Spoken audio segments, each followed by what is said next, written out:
नमस्कार।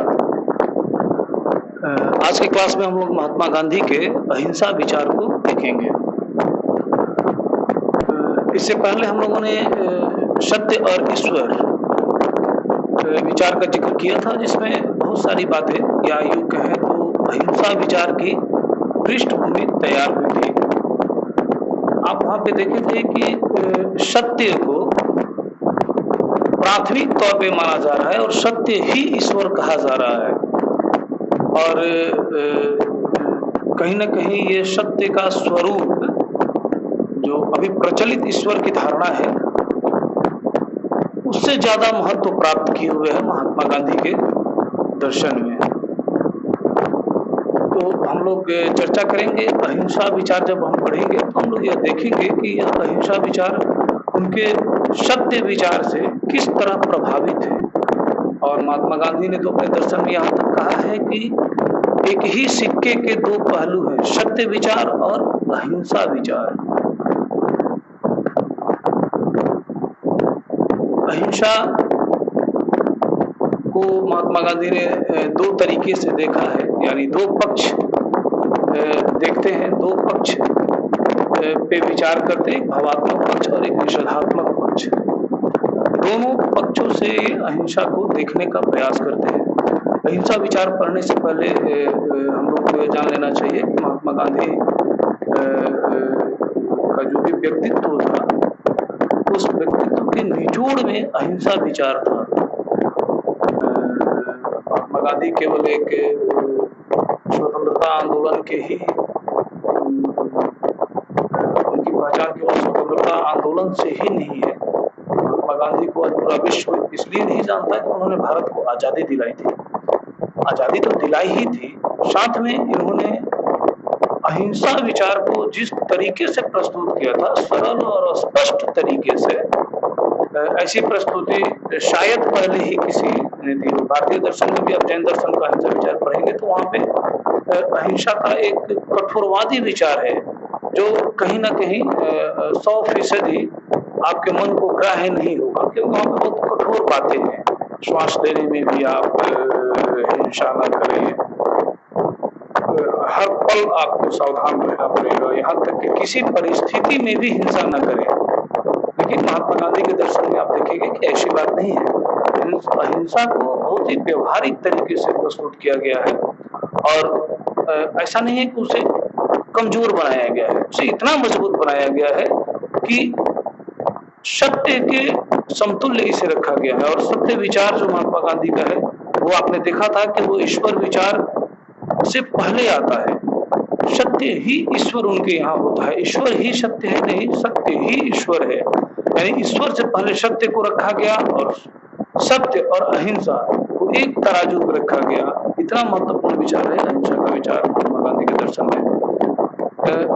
जब हम लोग अहिंसा विचार पढ़ेंगे तो सर्वप्रथम चर्चा होगी अहिंसा के निषेधात्मक स्वरूप की, कि अहिंसा की जब हम लोग बात करते हैं तो आखिर अहिंसा होता क्या है। निषेधात्मक पक्ष पे अगर आप विचार करें तो अहिंसा का अर्थ हिंसा नहीं करना आमतौर पे माना जाता है। महात्मा गांधी ने इसे हिंसा नहीं करने से थोड़ा दूर रखा है अपने सिद्धांत को, और इन्होंने मन, कर्म और वचन से हिंसात्मक नहीं होने की बात कही है। और किसी परिस्थिति में तो हिंसा करना भी उचित प्रतीत होता है इनके यहाँ। इनके दर्शन में आप देखेंगे कि बहुत अत्यावश्यक कुछ हो जाता है, जैसे कोई ये कहते हैं कि कोई व्यक्ति बंदूक लेके और सारे लोगों को मार रहा हो और वो आपकी पकड़ में ना आ रहा हो, तो ऐसे व्यक्ति की हिंसा कर देनी चाहिए। फिर उदाहरण देते हैं कि अगर आपके पुत्र को कोई ऐसा रोग हो गया है कि वो बच नहीं पाएगा और भयानक दर्द और कष्ट झेल रहा है, तो इस परिस्थिति में ऐसा नहीं है कि आप उसे भाग्य के सहारे छोड़ दें। आप वहाँ पे उसकी मृत्यु का कोई उपाय करें जिससे उसका कष्ट और जो भी वो कष्ट झेल रहा है, जो भी दर्द हो रहा है, उससे उसको निवारण मिल जाए। यानी कि किसी खास परिस्थिति में आप हिंसा कर सकते हैं। कहने का अर्थ यह है कि आप हिंसात्मक और अहिंसात्मक का के बीच का जो अंतर है, यानी कि हिंसा नहीं करना या अहिंसा करना, ये पूरी तरह से आपके मनोभाव पे निर्धारित होना चाहिए। आप हिंसा अपने मन, वचन और कर्म से अहिंसात्मक रहें, हिंसा न करें, लेकिन एक खास परिस्थिति में हिंसा करने की भी बात यहाँ पे जैन दर्शन की तरह कठोर दर्शन नहीं है महात्मा गांधी का। ये उस बात को प्राथमिकता नहीं देते हैं कि आप इतना कठोरवादी बनिए। कुछ विशेष परिस्थिति में अगर हिंसा करना ही अंतिम उपाय है तो आप करें। आपका भाव देखा जाएगा कि आपका भाव क्या है उस हिंसा करने के पीछे या अहिंसा के पीछे आपका भाव क्या है। यानी कि इनके दर्शन में आपके कर्मों की प्रधानता है, लेकिन मन, वचन और कर्म की बात है। यानी कि आपके बीच उस कर्म के प्रति, उस कर्म के पीछे आपका उद्देश्य क्या है, इस पे ज्यादा विशेष ध्यान देने की बात महात्मा गांधी करते हैं।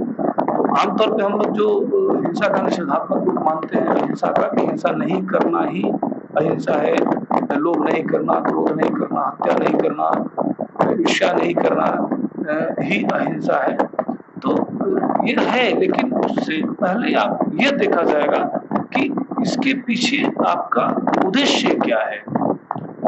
तो निषेधात्मक पक्ष जो महात्मा गांधी के दर्शन में है, अहिंसा का जो निषेधात्मक पक्ष है वो उतना महत्वपूर्ण नहीं है जितना कि भावात्मक पक्ष है। तो निषेधात्मक पक्ष की भी व्याख्या हुई है, मैंने इस बात पे बहुत विस्तार से चर्चा की है कि आमतौर पे जो सर्वमान्य मत है कि हिंसा न करना, यानी कि किसी की हत्या नहीं करना, लोभ नहीं करना, घृणा नहीं करना, ईर्ष्या नहीं करना, यह अहिंसा है। लेकिन किसी खास परिस्थिति में हत्या करने की भी बात कही गई है। तो आप देखेंगे कि आप इन सब कर्मों के पीछे उद्देश्य क्या है आपका, आपके मनोभाव क्या है, उस पर विशेष ध्यान देने की बात की गई है। और सत्य और ईश्वर का जब हम लोग कॉन्सेप्ट पढ़ रहे थे तो वहाँ पे हम लोगों ने देखा था कि एक ऐसी विचार की खोज की गई थी जिसमें किसी को विरोध न हो। ईश्वर पे विरोध होता है, निरीश्वरवादी जो है वो ईश्वर को नहीं मानते, लेकिन सत्य को सारे लोग मानते हैं। उस सत्य को जब डिफाइन करने की बात हुई कि वो सत्य आखिर अपने आप में क्या है, तो कुछ बातें बताई गई थी। तो उन बातों का जो निचोड़ निकला था कि किस चीज को हम सत्य माने, या सत्य अगर सत्य तक पहुंचना है तो किस रास्ते से हम सत्य तक, उस ईश्वर तक पहुंचेंगे। तो उस रास्ते को बताने का प्रयास महात्मा गांधी ने अहिंसा सिद्धांत के द्वारा किया है। यानी कि अहिंसा साधन होता है उस सत्य यानी कि ईश्वर रूपी साध्य को पाने के लिए। तो सत्य और अहिंसा को जब एक ही सिक्के का दो पहलू कहा जाता है तो उसका अर्थ यह होता है कि आप उस सत्य को तभी पाएंगे जब आप अहिंसा के रास्ते चलेंगे। और आप देखेंगे जब आगे आपको बताया जाएगा कि अहिंसा का भावात्मक पक्ष में कि कितना कठिन कार्य है, हिंसा से कठिन कार्य है अहिंसा करना। और बहुत तरह की बातें होंगी अहिंसा के भावात्मक पक्ष में, जिसमें आप यह देखेंगे कि ईश्वरीय प्रेरणा अगर न हो तो आप इतने सशक्त नहीं बन पाएंगे और आप उस सत्य तक पहुंच नहीं पाएंगे। तो अहिंसा के लिए जब अहिंसा और सत्य के बीच में संबंध की बात होती है तो आपको यह समझना चाहिए कि ईश्वर या सत्य के द्वारा ही आपके अंदर वो शक्ति आती है जिससे आप अहिंसा के रास्ते को अपनाते हैं। यानी कि अहिंसा बहुत आसान कार्य नहीं है। हिंसा से बहुत ही दुरूह कार्य और बहुत ही ज़्यादा मनोबल और बर्दाश्त करने की शक्ति या आंतरिक शक्ति आप कह लें, उसकी आवश्यकता पड़ती है अहिंसा का रास्ता अपनाने के लिए। और इसलिए ये अहिंसा का रास्ता आप कैसे इस कठिन रास्ते पे चलेंगे, तो इसलिए सत्य से इस सिद्धांत को जोड़ा जाता है और यह बताया जाता है कि सत्य जो है उसी की शक्ति से आप अहिंसा के रास्ते पर चल पाएंगे और आपको प्रेरित भी करता है सत्य की जो आपको आंतरिक बूझ है या समझ है, वही आपको प्रेरित भी करता है कि आप अहिंसा विचार को अपनाएं और वो शक्ति भी देता है जिससे आप उस रास्ते पे चलें।